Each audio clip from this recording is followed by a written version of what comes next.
Welcome to Space Command. My name's Chase, aka Chase Talks, and our first ship for this match will be the SA-43 Endo-Exo Atmospheric Attack Jet, known as the Hammerhead from Space Above and Beyond. The Hammerhead was the mainstay fighter for the United States Marine Corps Space Aviator Cavalry during the Chig War. And its opponent for this match will be the YSS-1000 prototype anti-ship spaceplane, also known as the Sabre from Halo. The Sabre was a prototype UNSC Space Superiority starfighter, which came into service during the Human Covenant War. Only a few hundred Sabres were ever produced before the end of the war. Despite their low numbers, Sabre squadrons racked up an impressive kill count. Now, I will be comparing these ships in three categories: durability, maneuverability, and weapon systems. After each category, I will award an edge based solely on that category. Just because I award an edge to one ship more than another does not mean it receives the overall victory. Instead, I will be awarding the overall victory based on which ship performs best with everything working in tandem. That being said, we're going to hop straight into durability, starting with the YSS-1000 Sabre. The Sabre was produced to offer the UNSC a swift, versatile, and extremely lethal defense interceptor, which could engage Covenant forces both in deep space and low orbit, and prevent their forces from establishing a dominant position before ground operations were underway. To make this possible, the Sabre needed to not only be very lethal offensively, but durable as well. Most notably, this ship was equipped with a personal energy shield, which would protect it from both kinetic and energy-based weapons. The Sabre's shields could regenerate quickly, given time, where it was not taking incoming fire. The Sabre's armor has also been shown to be rather durable, taking multiple hits from both Covenant Banshees and Seraphs, but it was unable to sustain itself under consistent fire. The Hammerhead, on the other hand, was not shielded, and its armor has been shown to be inconsistent at best.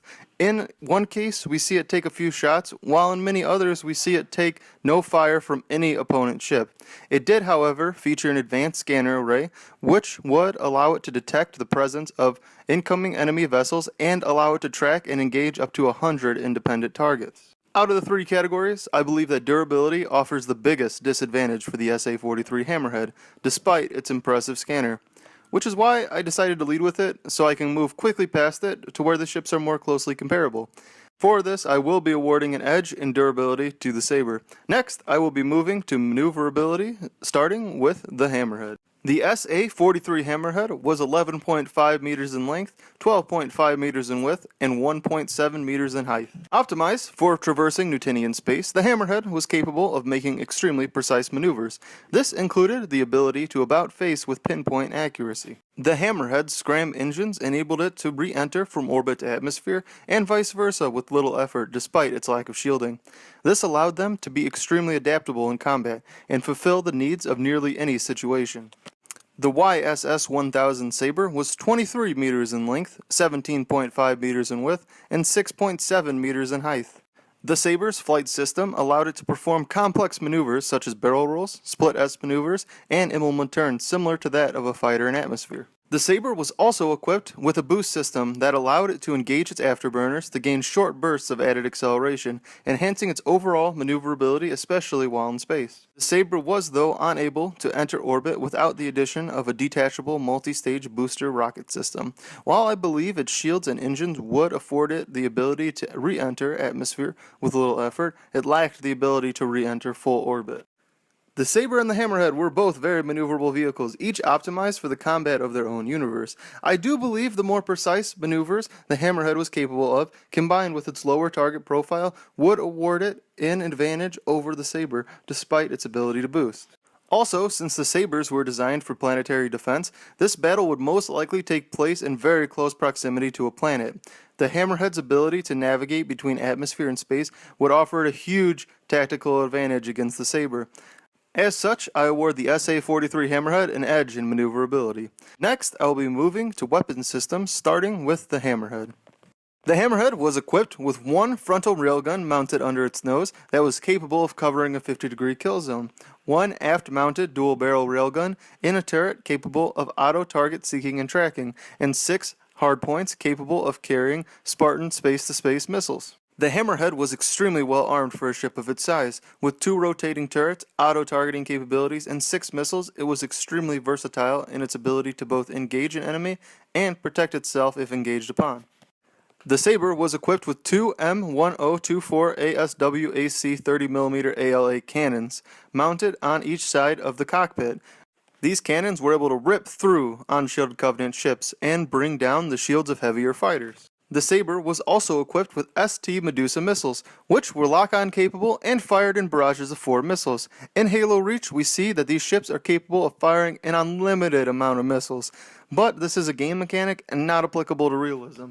On the Anchor 9, we see that these missiles are transported on a dolly in groups of 12, and I believe that it is a fair assumption that one of these dollies would carry a single ship's complement, allowing UNSC personnel to quickly arm and rearm Sabres during battle. As such, I will be estimating that 12 missiles are actually carried on board. While missile lock-on capability and barrage fire does give the Sabre impressive combative capabilities, it is limited by the fact that all of its weapons are locked forward, aimed by the ship's nose. Both of the Hammerhead's railguns, on the other hand, rotate, giving it a wider range of overall fire, and it even has the ability to protect its flank with an auto-targeting dual-barrel railgun. We also see that the Sabre's lock-on capability is slow and not as effective against ships that can maneuver effectively out and around its aim, while the Hammerhead is able to fire 6 independent missiles which don't require a lock. With all of this considered, I will be awarding the edge in weapons to the SA-43 Hammerhead.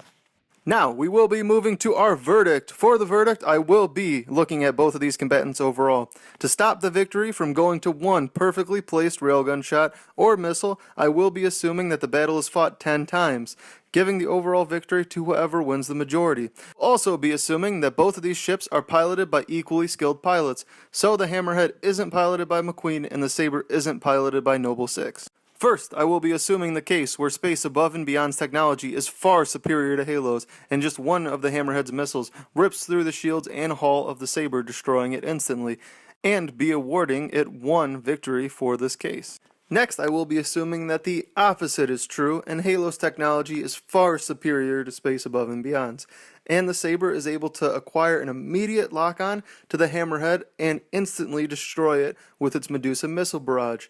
As such, I will be awarding the Sabre one victory for this case. However, I don't believe either of these cases are the norm, though I will say I do not believe the Hammerhead is durable enough to take either a barrage of Medusa missiles or continued fire by the Sabre's 30mm cannons. So let's set the scene for a moment. As I stated earlier, I believe this battle would take place very near to a planet since the Sabre was purposed for planetary defense. I'll also assume the Sabre is launched from an orbital station similar to the Anchor 9, rather than launched from the ground using its additional multi-stage booster, so it's sent from a station to intercept a lone approaching enemy ship. This would offer the Hammerhead no tactical advantage for immediately exposing the Sabre's inability to enter full orbit without assistance. The two ships would engage from there. The Sabre would find it difficult to employ its missiles since the Hammerhead is more maneuverable than any other ship it has faced. The Hammerhead would find it equally difficult to score a hit with its missiles given the atmosphere-like maneuverability of the Sabre, and even if it was able to score a hit, the Sabre's energy shields would offer it protection from a direct hit. If the Hammerhead wants to win this fight, it'll have to use its maneuverability and rotating weapons to the fullest in order to bring down the Sabre's shields before being able to take down the vessel. I do believe though that the Sabre is a case where the sum of its whole is better than its individual pieces, and I do believe that the Hammerhead would have a very tough time bringing down the Sabre's shields and scoring a decisive hit before taking too much 30mm fire. The Hammerhead's best chance would be to exploit the Sabre's weakness and maneuver in and out of low orbit, but that is exactly what the Sabre is optimized to fight against. And while in all 8 of these remaining battles, I believe it would be very close, I do believe that the Sabre would come out on top the majority of the time. I believe that the Sabre would win 6 out of 8 times. As such, I will be awarding the Sabre with the overall victory, winning 7 out of 10 battles. Do you agree with this result? If not, that's okay. I can be wrong. Let me know in the comment section down below. Also, do you think that the result would have been different if McQueen and Noble 6 were the pilots? Let me know that too. Let me know your thoughts. If you like this video though, make sure to give it a thumbs up and subscribe if you never want to miss another episode of Space Command. Until next time, this is Chase, signing off.